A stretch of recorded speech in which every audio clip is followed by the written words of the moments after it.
Coba perhatikan satu hal sederhana ini. Di banyak situasi, mengatakan dan mengakui bahwa saya salah ternyata bukanlah akhir dari sebuah masalah. Justru malah menjadi awal dari urusan yang lebih panjang. Di tempat kerja, di ruang keluarga, atau di lingkungan sekitar, satu kesalahan bisa menempel lebih lama. Bisa diingat, bisa diungkit, kadang dipakai untuk menilai siapa diri kita. Dari situ, perlahan orang belajar bahwa jujur soal kesalahan tidaklah selalu aman. Sehingga ketika terjadi masalah, yang sering muncul bukanlah pengakuan, tetapi menjelaskan citra pembelaan. Bahkan tidak jarang cerita itu muncul tanpa diminta dan isinya justru menyalahkan orang lain sambil menegaskan bahwa dirinya berada di posisi yang paling benar. Hal ini terjadi bukan karena tidak sadar bahwa dirinya telah melakukan kesalahan, tapi karena mereka sedang berusaha untuk tidak disalahkan dan jatuh lebih dalam.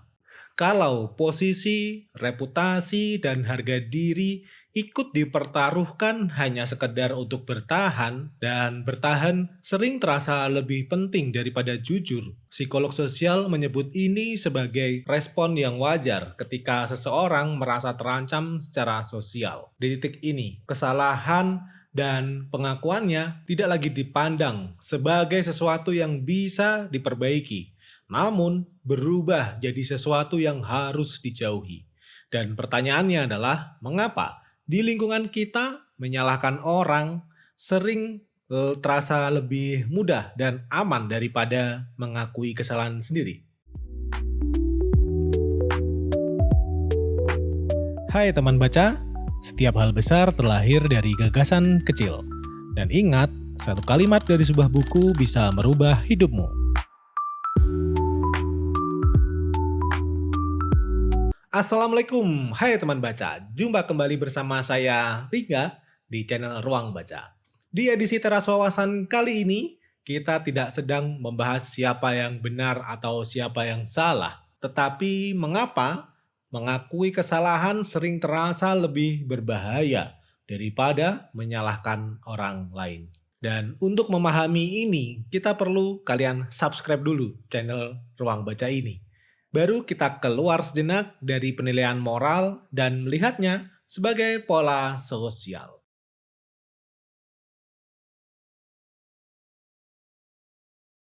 Dalam banyak lingkungan, kesalahan tidak diperlakukan sebagai sesuatu yang selesai setelah diakui. Ia sering berubah menjadi catatan tentang siapa kita, apakah kita layak untuk dipercaya, apakah kita kompeten, atau apakah kita pantas untuk didengar. Karena itu, mengakui kesalahan sering membuka resiko baru, bukan menutup masalah. Di titik inilah pola tertentu muncul. Ketika terjadi masalah, orang jarang langsung berkata, "Ya, saya salah." Yang lebih sering muncul adalah penjelasan panjang lebar soal konteks, tekanan, niat baik, atau peran pihak lain yang ikut terlibat. Arah dari cerita itu bukan sekedar menjelaskan apa yang terjadi, tetapi mengurangi beban kesalahan yang menempel pada diri sendiri. Cerita seperti itu tidak selalu berarti berbohong. Dalam banyak situasi, hal tersebut adalah cara paling masuk akal untuk tidak menjadi satu-satunya pihak yang disalahkan. Psikolog sosial Erving Goffman menjelaskan bahwa dalam interaksi sehari-hari, manusia berusaha menjaga citra dirinya di hadapan orang lain. Ketika citra itu terancam oleh kesalahan, orang cenderung mencari cara agar posisinya tidak jatuh sepenuhnya. Artinya, menyalahkan orang lain atau membagi kesalahan sering bukan soal ingin terlihat benar, akan tetapi ini hanya soal bertahan supaya tidak disalahkan. Apalagi lingkungannya sangat mudah untuk mengingat dan mengungkit kesalahan. Kita akan masuk lebih dalam ke mekanisme ini. Bagaimana rasa malu, ancaman reputasi, dan kebutuhan menjaga posisi membuat pola saling menyalahkan terus berulang. Bahkan di antara orang-orang yang sebenarnya sadar, ada yang keliru.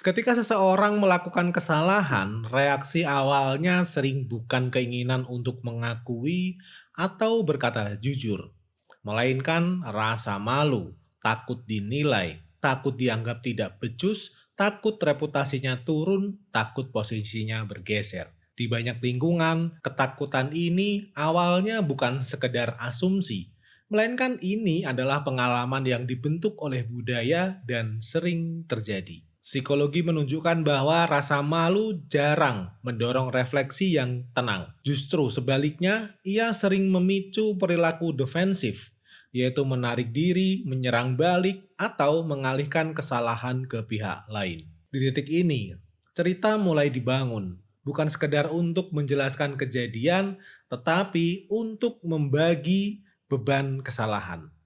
Jika kesalahan terasa terlalu berat untuk ditanggung sendirian, maka menyebarkannya menjadi pilihan yang terasa paling aman. Penelitian tentang surviving bias menjelaskan pola ini dengan jelas.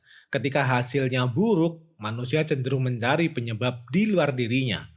Dan ketika hasilnya baik, barulah ia dikaitkan dengan kemampuan pribadinya. Ini bukan manipulasi sadar, melainkan cara pikiran melindungi identitas diri dari ancaman. Masalahnya, mekanisme ini tidak berdiri sendiri. Ia diperkuat oleh lingkungan yang gemar mengingat kesalahan, mengungkit masa lalu, dan jarang memberi ruang pemulihan. Dalam kondisi seperti ini, menjadi satu-satunya pihak yang mengaku salah terasa terlalu mahal secara sosial. Penelitian lain menunjukkan bahwa ketika identitas dan harga diri terasa terancam, respon defensif dan agresif cenderung meningkat. Bukan karena orang ingin berbuat buruk, tetapi karena mereka sedang melindungi diri dari jatuh lebih dalam. Inilah titik di mana budaya saling menyalahkan mulai terasa normal. Bukan karena orang tidak tahu mana yang salah, tetapi karena mengakui kesalahan sendirian terasa lebih berbahaya daripada melemparkan atau membagikannya ke orang lain.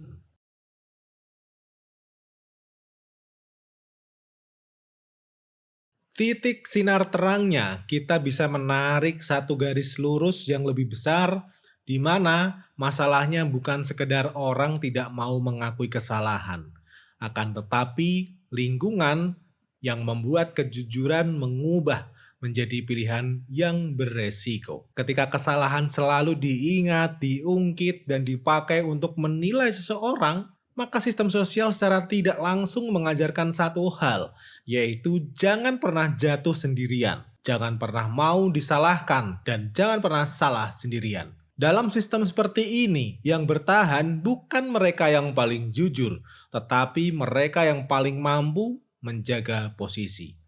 Dari sini, budaya saling menyalahkan bukan lagi penyimpangan, namun berubah menjadi suatu hasil yang logis. Lingkungan kerja, lingkungan keluarga, hingga ruang publik sering tidak menyediakan satu hal yang krusial, yaitu ruang pemulihan setelah melakukan kesalahan. Kesalahan boleh diakui, tetapi jarang benar-benar ditutupi. Ia tetap hidup dalam ingatan sosial, siap dipanggil kapan saja ketika posisi perlu dilemahkan.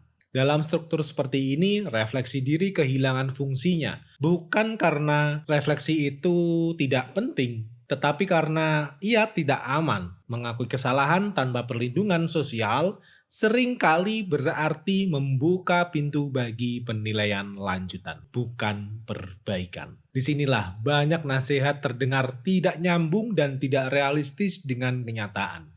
Ajakan untuk jujur pada diri sendiri, berani mengakui kesalahan, atau memaafkan orang lain maupun diri sendiri terdengar baik, tetapi mengabaikan satu pertanyaan mendasar, yaitu lalu siapa yang harus disalahkan untuk menanggung resikonya? Tanpa perubahan pada sistem lingkungan memperlakukan kesalahan, self-compassion tidak bekerja sebagai kebajikan, melainkan sebagai kemewahan, yaitu sesuatu yang hanya mungkin dilakukan oleh mereka yang posisinya cukup aman. Dan ini menjelaskan satu hal penting, yaitu selama sistem sosial lebih menghargai pembelaan diri daripada kejujuran, budaya menyalahkan orang lain akan terus bertahan, bahkan di antara orang-orang yang sebenarnya tahu ada kesalahan atau kekeliruan.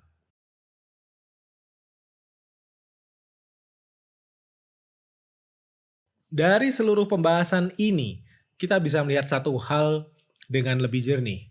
Budaya saling menyalahkan bukan muncul karena manusia tidak tahu mana yang benar dan mana yang salah, tetapi karena lingkungan kita sering tidak memberi ruang aman untuk mengakui kesalahan tanpa kehilangan martabat.